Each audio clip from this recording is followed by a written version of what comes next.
이방 땅에서 포로 생활을 마치고 돌아온 이스라엘 백성들이 힘을 다해서 여호와의 성전을 건축한 지 한 70년이 지났습니다.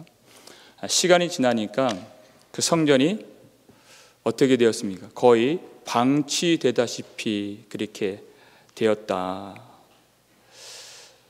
하나님을 예배하기 위해서 돌아왔는데, 그러면 이스라엘 백성들이 하나님이 약속하신 땅으로, 하나님이 주신 이 예루살렘으로 다시 돌아와야 되는데 대부분의 사람들이 돌아오지 않았습니다.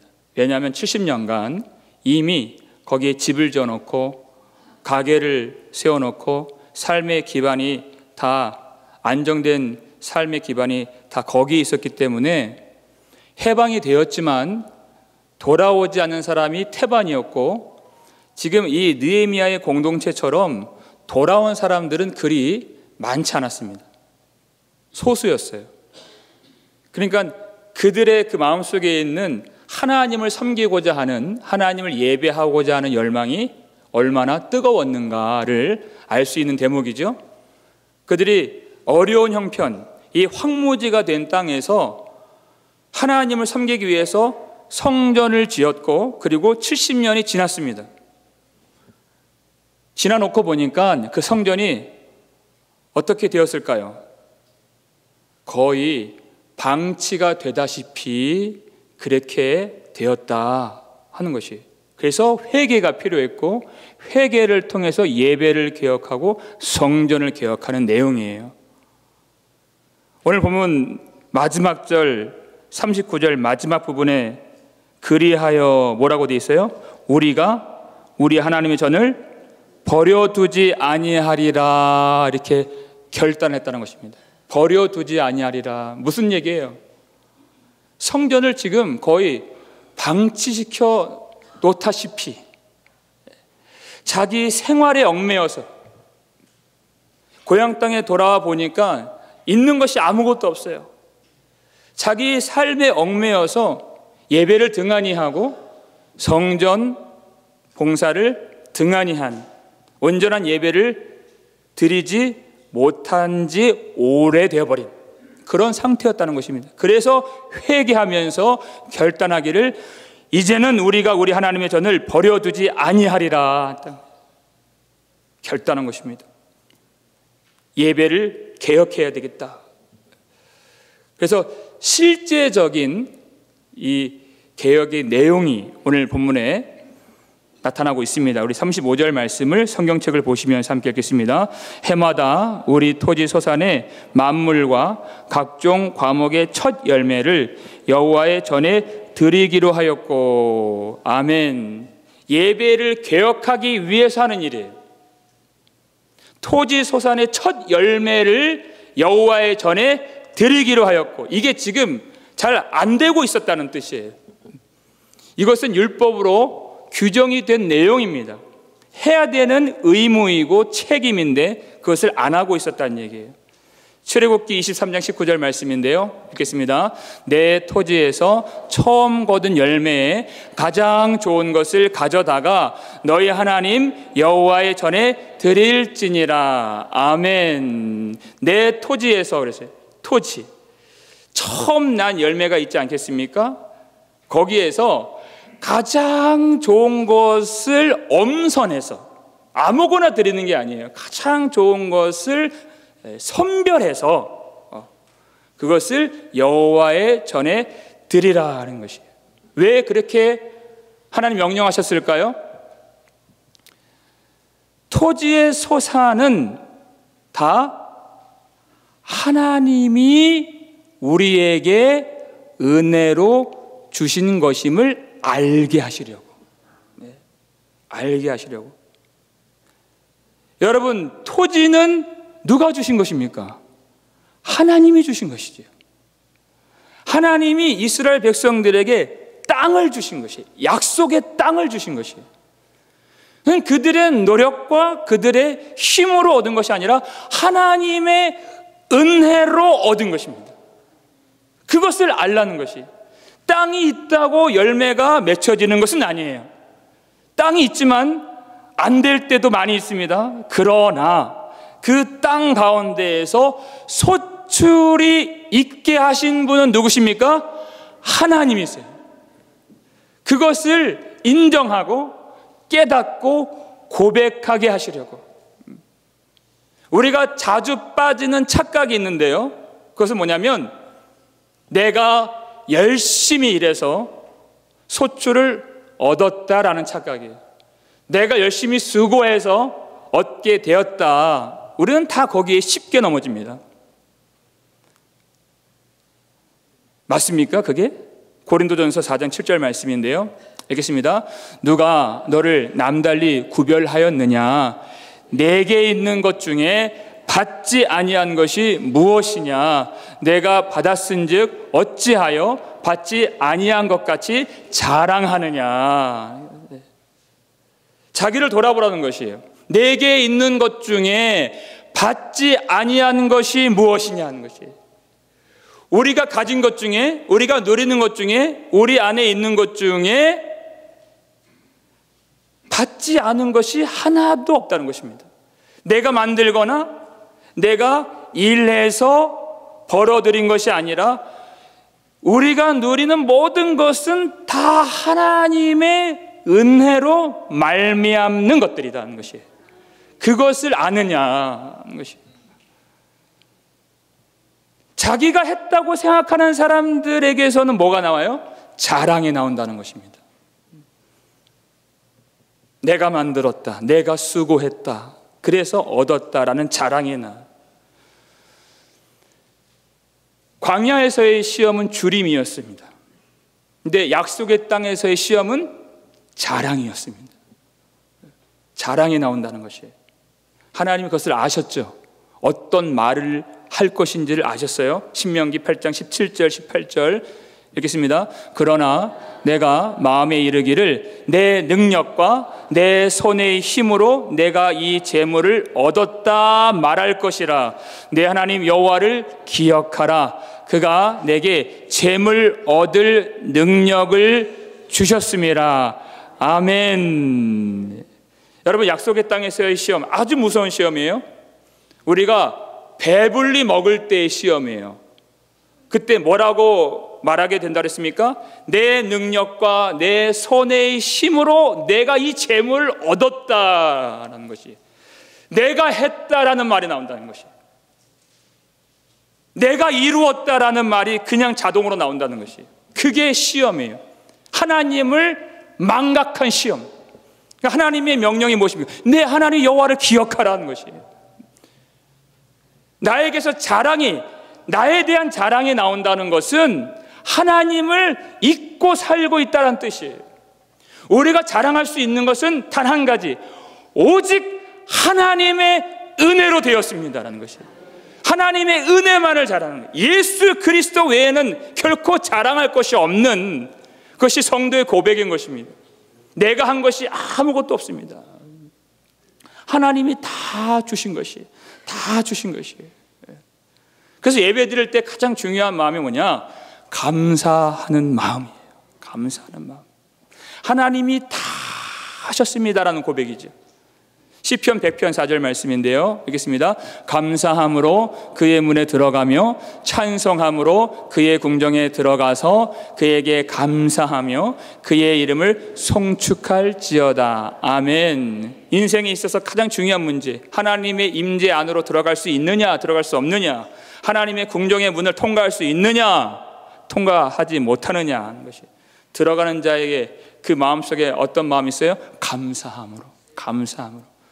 구원받은 그 은혜로 가득 차서 감사함으로만 그 문에 들어가서 찬송함으로만 그 궁정에서 예배를 드릴 수 있다. 여러분, 우리 마음속에 어떤 마음이 있습니까? 하나님이 내게 주지 않으신 것처럼 원망하는 마음이 있습니까? 불평하는 마음이 있습니까? 여호와는 나의 목자시니 내게 부족함이 없으리로다. 이것이 예배자의 마음이라는 것이, 감사함으로. 감사함이 없으면 하나님의 임재 속에 들어가지 못하고 온전한 예배를 드릴 수가 없다는 것이에요. 우리가 감사를 고백해요. 감사는 너무 익숙하게 우리 입술을 통해서 고백되어져요.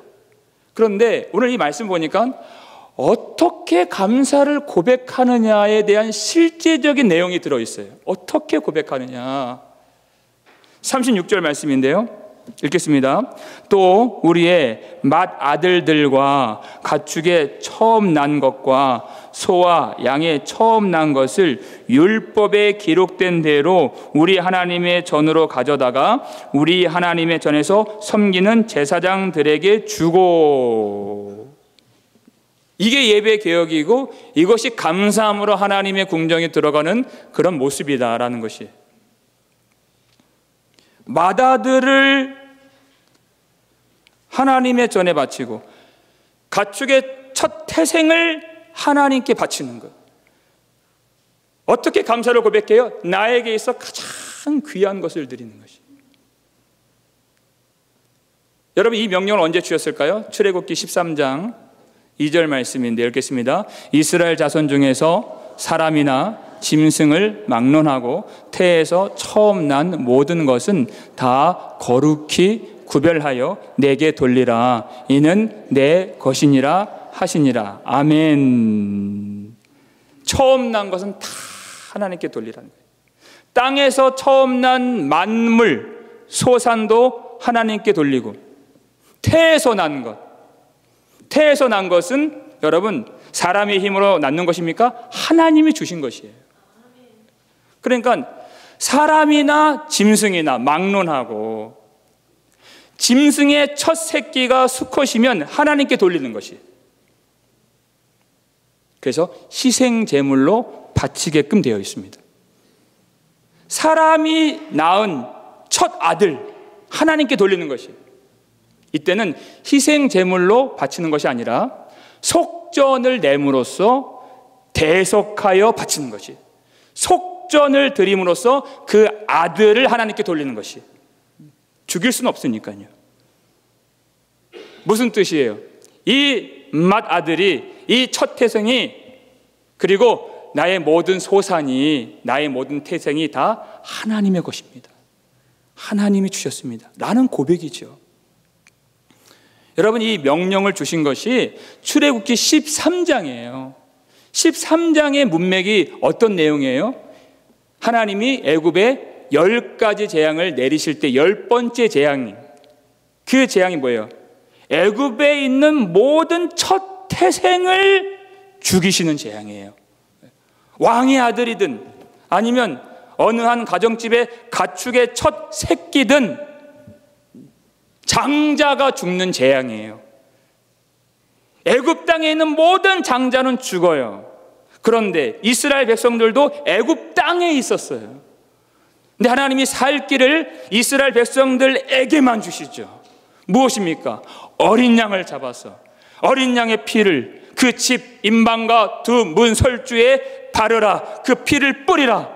그 피를 보고 여호와께서 넘어가시리라. 원래 장자가 죽었어야 되는데 어린 양으로 말미암아 그 장자가 살게 된 것이에요. 그 장자를 여호와께 드리라는 것이에요. 장자의 죽음은, 장자는 대표성을 갖고 있는 존재예요. 모든 사람들이, 모든 생명이 사실은 죽는다는 뜻이에요. 근데 어린 양의 피로 그 장자가 살게 돼요. 모든 사람들이 어린 양의 피로 구원을 받는다. 그리고 장자가 바쳐진다는 것은 모든 사람들이 구원을 받고 하나님께 바쳐진다는 뜻이에요. 그러니까 이 첫 태생을 드리라고 명령하신 이유는 무엇을 알게 하시기 위함입니까? 죽을 수밖에 없는 이스라엘 백성들, 어린 양의 피로써 애굽에서 건져주신 하나님의 은혜를 기억하고 감사함으로 하나님 앞에 나아갈 수 있게 하시기 위하여 주신 명령이에요. 우리도 마찬가지예요. 영원한 사망 가운데 있었던 우리를 예수 그리스도 십자가의 보혈로서 씻어주시고 건져주신 그 놀라운 하나님의 구원의 은혜에 대한 구속의 감격을 가지고 기쁨을 가지고 하나님을 예배하라라는 뜻으로 이 명령을 주신 것입니다. 이것은 물질에 대한 이야기가 아니에요. 하나님의 구속의 은혜에 대한 이야기를 말씀하시는 것입니다. 여러분, 하나님이 우리를 사랑하실 때 어떻게 사랑하셨나요? 말로만 하시지 않았습니다. 하나님이 자기 아들을 내어주시면서 사랑하셨어요. 그게 사랑이에요. 내어주심, 이게 사랑이에요. 우리가 하나님의 구속의 은혜를 안다면 우리는 하나님을 어떻게 사랑할 수 있을까요? 우리도 하나님께 내어드릴 때 그것이 감사의 고백이 되고 사랑의 행위가 되는 것이에요. 내어드리는 거예요. 그래서 우리가 하나님 앞에 헌신하고 나 자신을 내어드릴 때 어떻게 해야 되는가를 가르쳐 주신 말씀이 고린도후서 9장 7절 말씀인데요. 함께 읽겠습니다. 각각 그 마음에 정한 대로 할 것이요 인색함으로나 억지로 하지 말지니 하나님은 즐겨내는 자를 사랑하시느니라. 아멘. 여러분 잘 아시는 말씀이죠. 인색함으로 하지 말라, 억지로 하지 말지니. 인색함으로, 기쁨이 없는, 감격이 없는, 감사가 없는,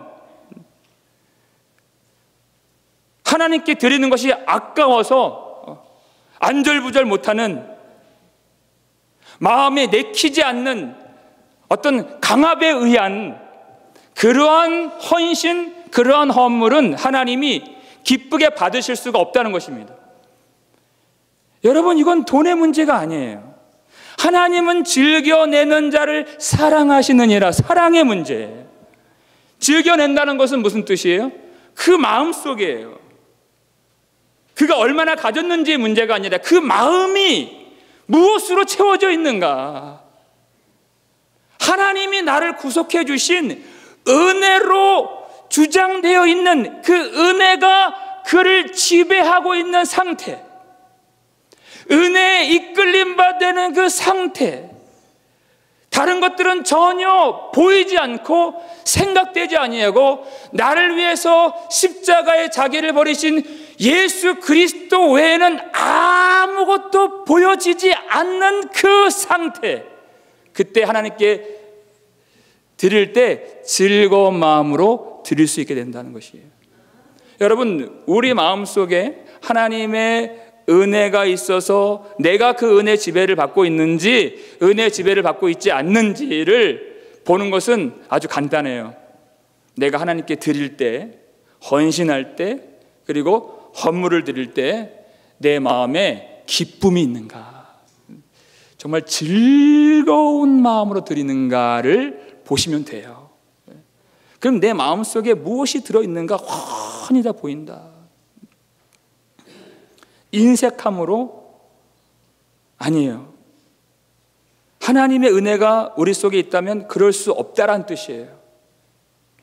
여러분, 우리가 누군가를 어떤 대상을 사랑하면 그를 위해서 어떤 것도 아까워하지 않아요. 더 하고 싶죠.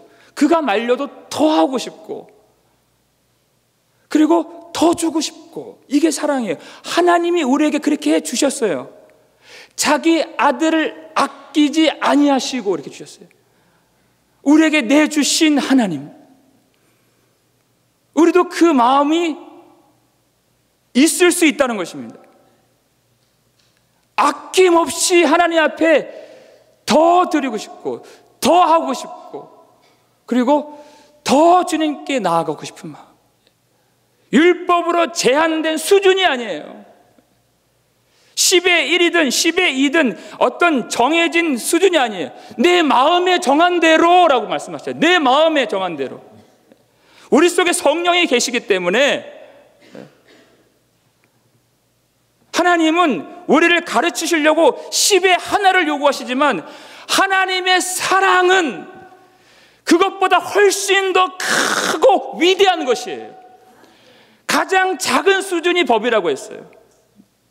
하나님의 사랑, 자기 아들, 그 귀한 독생자 아들도 아끼지 아니하신 하나님의 사랑이 우리 속에 있기 때문에 하나님 앞에 우리 전부를 드리고자 하는 그 마음, 전부를 드릴 때 만족하는 우리의 마음. 여러분, 우리 마음이 왜 불만족스러워요? 이 원리를 우리가 따라가지 않기 때문에 그래요. 자기에게로 모든 걸 돌려요? 그럼 만족스럽지 않아요. 예수 그리스도의 은혜가 우리를 주장해 주시면 우리는 죄에서 벗어난, 사망에서 건진받아 하나님의 사랑의 아들의 나라 가운데 있는 우리가 되었기 때문에 우리의 중심이 나에게로 향하는 것이 아니라 오직 예수 그리스도를 향하게 돼 있어요. 더 하고 싶고, 더 드리고 싶고, 더 예배하고 싶고, 더 기도하고 싶고. 하나님은 그렇게 즐겨내는 자를 사랑하시느니라 말씀하신 것입니다. 여러분, 즐거운 마음으로 하나님께 나 자신을 드릴 수 있는 은혜가 있기를 주님의 이름으로 축원합니다. 그러니까 이 예배 개혁이에요. 이것이 예배 개혁. 어디까지 나아가느냐? 37절 중간에 보니까요. 또 우리 산물의 11조를 레위 사람들에게 주리라 하였나니 그랬어요.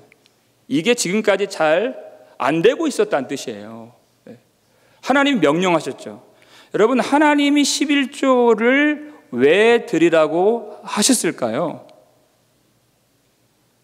민수기 18장 21절 말씀을 보시면 읽겠습니다. 내가 이스라엘의 11조를 레위 자손에게 기업으로 다 주어서 그들이 하는 일, 곧 회막에서 하는 일을 감나니. 아멘. 여러분, 하나님이 강압적으로 착취하시는 분이 아니세요. 어떻게 해요? 11조를 레위 자손에게 기업으로 다 주겠다. 왜? 레위 자손의 직무가 있기 때문에. 여러분, 민수기 18장을 집에 가서 한번 읽어보세요. 5절, 6절, 7절 보면 계속 선물이라고 하는 단어가 나와요. 선물, 선물. 하나님이 이스라엘 백성들에게 선물을 주신다, 선물을 주신다. 근데 그 선물이 무엇일까요? 생각해 보세요. 선물이 무엇이에요? 레위인들이 선물이라는 것이, 제사장들이 선물이라는 것이. 하나님의 성소는 너무 거룩해서 자칫 함부로 들어가다가 죽을 수 있습니다. 성소는 아주 거룩한 곳이에요. 그런데 레위인들이 이스라엘 형제들을 위해서 죽음을 무릅쓰고 거룩한 성소에 들어가서 하나님이 주신 직무를 감당했던 것이에요. 그들이 이 성소를 거룩하게 지킴으로써 이스라엘 백성들이 하나님의 진노를 받지 않도록 성소를 섬겼던 사람들이에요. 그들이 성소를 거룩하게 섬김으로써 하나님이, 거룩하신 하나님이 그들과 함께 하실 수가 있으셨던 것입니다. 근데 레위인들은 어떤 분배받은 땅이 없죠. 먹고 살 수 있는 방법이 없어요. 하나님이 안 주셨어요. 왜? 오직 이스라엘 백성들이 하나님의 은총을 입는 일에만 집중하고 전념하게 하시려고. 그래서 이스라엘 다른 형제들이, 다른 지파들이 11조를 내라. 그것은 다 그들에게 주리라. 이렇게 말씀하신 것입니다. 그러니까 11조를 내므로써 가장 큰 수혜를 입는 자들은 사실상 레위인들이 아니라 누구예요? 이스라엘 지파들, 백성들 본인들이라는 것이에요. 성소의 직무가 있어야, 성소가 있어야 하나님의 은혜와 축복이 임할 수 있기 때문에. 근데 만약에 이스라엘 백성들이 11조를 온전하게 드리지 아니하면 레위인들도 이 직무를 온전하게 감당할 수가 없어요. 그런 일들이 성경에 있죠. 우리 말씀을 한번 찾아보겠습니다. 느헤미야 마지막 장 13장인데요. 느헤미야 13장 10절 11절 말씀,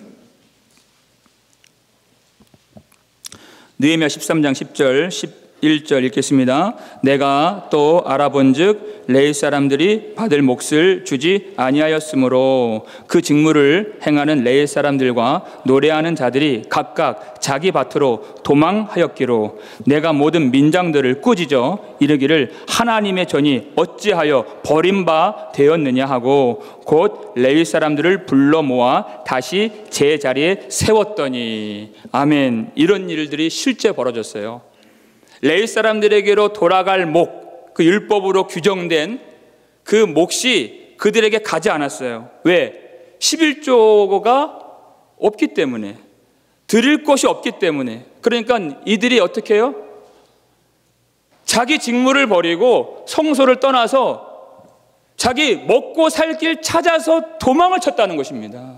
레위 사람들이 거룩한 성소에서 하나님이 주신 직무를 감당해야 했던 이 레위 사람들이 먹고 살려고 밭으로 떠나고 일터로 떠나고 도망을 쳤어요. 그러니까 예배가 다 무너지죠. 여러분, 이스라엘 백성들이 하나님의 약속의 땅으로 돌아올 때는 한 가지 목적이에요. 잘 살려고 온 거 아닙니다. 페르시아 땅이 훨씬 더 부유했고 거기에 더 안정된 기반이 있었어요. 그거 다 버리고 왔어요. 한 가지 목적, 하나님을 섬기고 하나님을 예배하기 위해서 온 것인데 지금 예배가 다 무너졌어요. 예배가 무너졌다는 것은 사실 이스라엘 백성들의 정체성이 무너졌다는 뜻이에요. 아무것도 아니에요. 이방인이나 이스라엘이나 뭐 별반 다름이 없는 것이죠. 성소는 그저 누구에게도 관심받지 못하는 고대 유물과 같이 그렇게 버림바 되었으며 그랬어요. 그래서 느헤미야가 예배를 개혁하기 위해서 제사장들을, 레위인들을 복귀시키기 위해서, 예배를 회복하기 위해서, 이스라엘 백성들의 정체성을 다시 세우기 위하여 했던 일이 무엇입니까? 11조를 개혁했다는 것이에요. 이 예배 개혁과 이 헌금 개혁이 전혀 무관한 일이 아니라는 것입니다. 하나님이 왜 11조를 드리게 하셨는가? 우리 신명기 14장 22절 23절 말씀인데 읽겠습니다. 너는 마땅히 매년 토지 소산의 11조를 드릴 것이며 내 하나님 여호와 경외하기를 항상 배울 것이니라. 아멘. 여러분, 11조는 하나님을 위한 것이 아니에요. 우리가 배워야 돼요. 내 하나님 여호와 경외하기를 항상 배울 것이니라. 항상 세상에 도전해요. 만문 신, 그것이 가장 위대하다고 우리를 미혹하는 이 시대를 살고 있어요. 하나님이 살아계시고 하나님이 천지 만물을 창조하시고 지금 통치하시는 유일하신 하나님이신 것을 어떻게 배워요? 믿음으로 사는 법을 어떻게 배워요? 어디서 하나님 경외하기를 배울 수 있어요? 무엇을 통해서 배울 수 있어요? 물질은 귀한 거예요. 그러나 그 물질보다 하나님, 우리 하나님이 더 귀하십니다. 고백이에요. 훈련이고, 그리고 날마다 우리가 배우는 것이고, 우리가 날마다 하나님의 임재를 경험하는 것이에요. 이 모든 것 다 하나님이 우리에게 주신 것입니다. 큰 고백이죠. 경험이죠. 간증이에요. 이건 간증이에요. 내가 열심히 일해서 내가 지혜가 있다고 어떻게 운이 좋아서 잘 맞아떨어져서 된 일이 아니라 하나님이 전적인 은혜로 그 모든 것을 부어주셨고 하나님이 불쌍히 여겨주신 것입니다. 하는 고백이죠. 나는 이 세상에 어떤 권력이나 물질로 사는 존재가 아니라 오직 나를 사랑하시는 하나님의 은혜로 사는 존재입니다.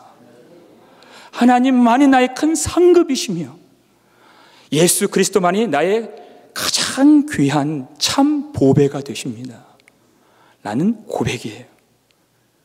이것을 함으로써 하나님 경외하기를 항상 배워라. 이게 하나님 뜻이에요. 그리고 또 목적이 있어요. 그 같은 문맥의 신명기 14장 29절 말씀인데 읽겠습니다. 너희 중에 분깃이나 기업이 없는 레위인과 내 성중에 거류하는 객과 및 고아와 과부들이 와서 먹고 배부르게 하라. 그리하면 내 하나님 여호와께서 내 손으로 하는 범사에 내게 복을 주시리라. 아멘. 그 신명기 문맥 단락에서 나온 말씀이에요.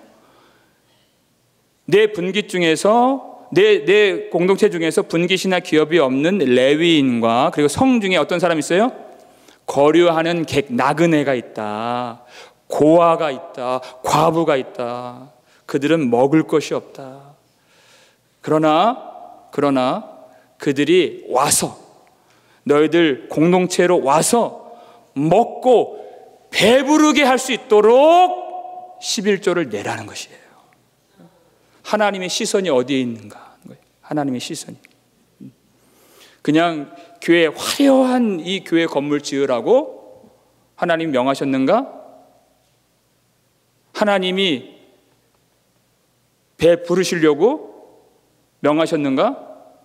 우리끼리 잔치를 벌이고 우리끼리 먹고 마시게 하시려고 이것을 명하셨는가? 아니라는 것입니다. 이 땅에 있는 나그네와 고아와 과부를 항상 생각하신 하나님. 하나님의 시선은 그들이 와서 자유롭게 거리낌 없이 기쁨으로 와서, 돈 없는 자도 와서 하나님이 주시는 포도주와 젖을 마시고 풍성한 양식을 공급받는 자유를 누리는 하나님의 그 무한한 은혜가 작동하는 하나님의 나라를 하나님이 바라보고 계셨다는 것입니다. 그 일을 위해서 교회를 세워주신 것이에요. 그래서 우리가 11조를 열심히 낼 수 있는데 가장 중요한 11조 정신이 꼭 필요해요. 11조만 한다고 해서 그것이 온전한 11조가 아니라는 것을 예수님이 가르쳐 주세요. 마태복음 23장 23절 말씀인데요. 읽겠습니다.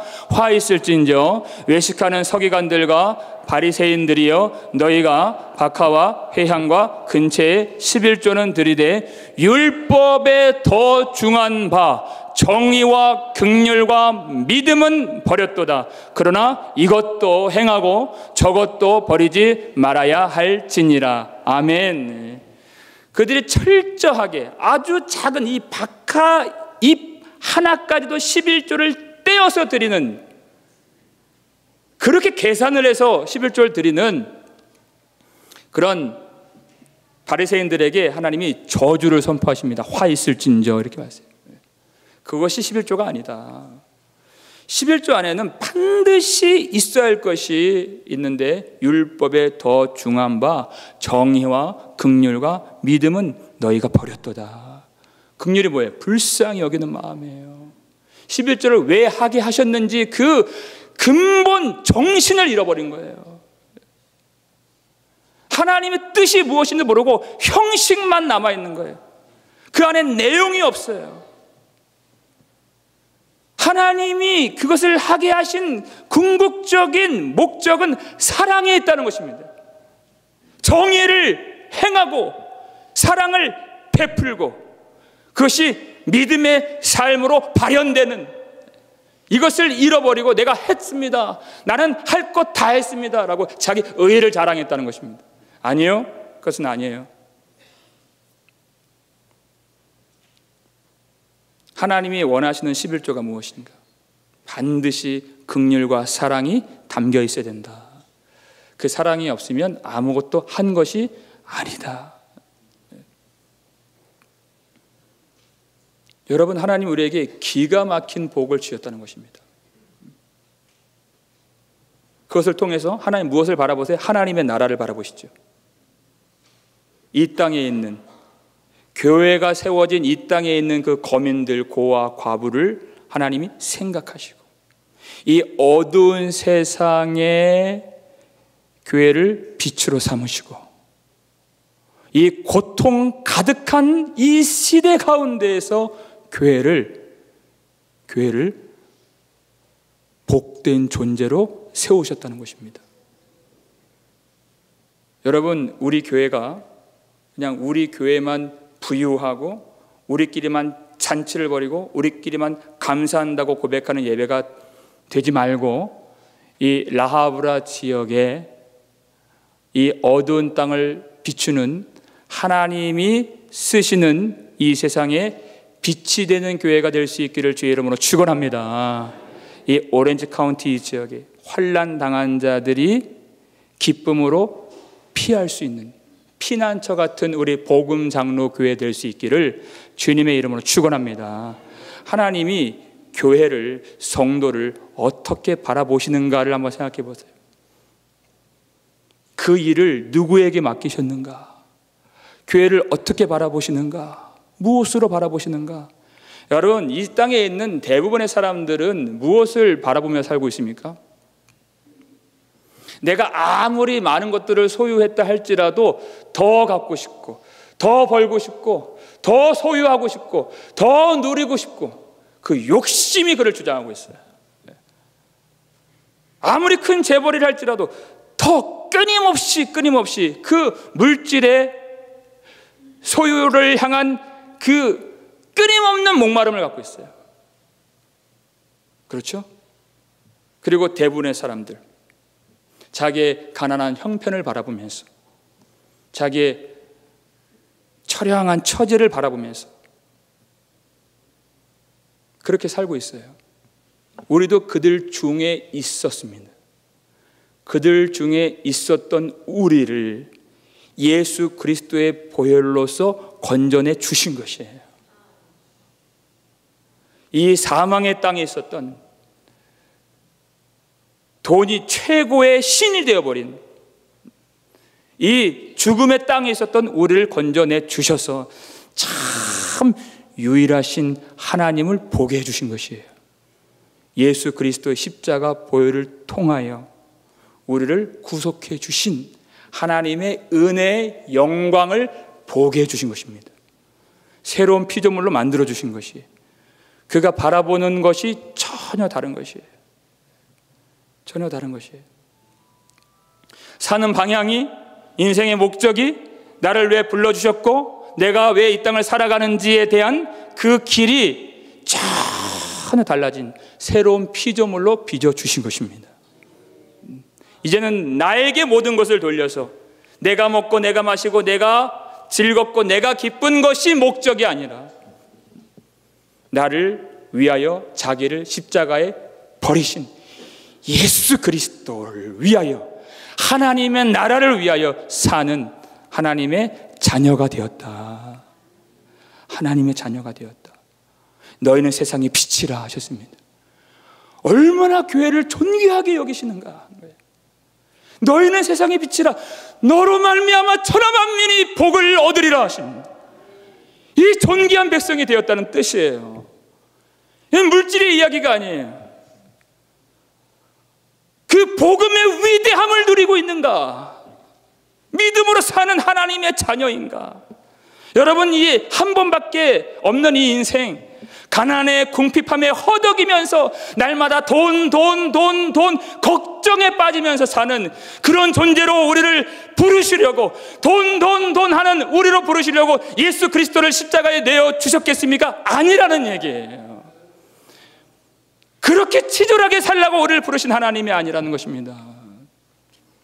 너희는 세상의 빛이라, 너로 말미암아 천하 만민이 복을 얻으리라.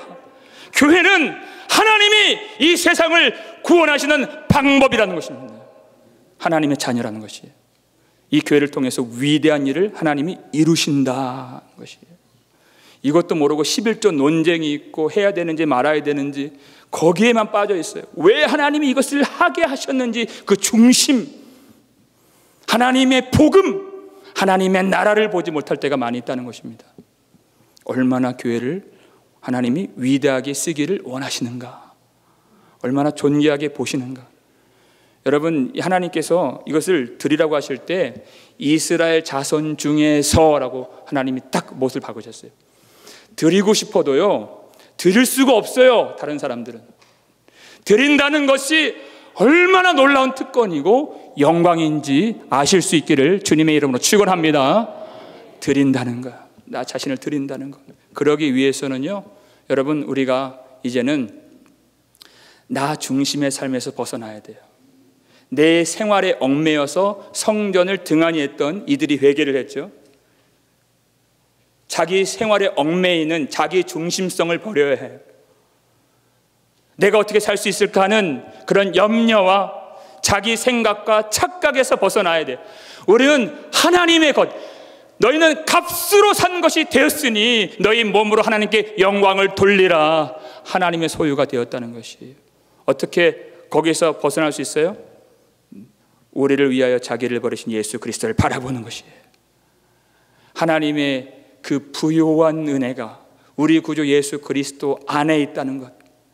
우리가 가난할 수 있죠. 지금도 형편이 어려울 수 있어요. 지금 이스라엘 백성들이 그랬던 것처럼. 그러나 예수 그리스도 안에서 우리가 하늘에 속한 모든 신령한 복을 이미 받았다는 사실, 그 복음의 위대함으로 사는 하나님의 백성들 되시기를 주님의 이름으로 축원합니다. 성령에 이끌림 받으셔서 돈 근심에 사로잡히는 것이 아니라, 그 두려움에 얽매이는 것이 아니라 성령에 사로잡혀서 예수 그리스도 안에서 기쁨으로 예배를 드리고 하나님께 드릴 때 즐거움으로 나 자신을 드릴 수 있는 참 예배자 되시기를 주님의 이름으로 축원합니다. 하나님께 나아갈 수 있고 나를 드릴 수 있는 그것이 얼마나 놀라운 특권인가를 우리가 생각하면서 우리가 하나님의 소유가 되었다는 사실의 위대함으로 살아가는, 그리하여 이 땅을 놀랍게 변혁시켜 주시고 새롭게 하시고 이 땅이 우리로 말미암아 복을 받게 하시는 하나님께 영광을 돌리는 저와 여러분 복된 삶이 되시기를 주님의 이름으로 축원합니다.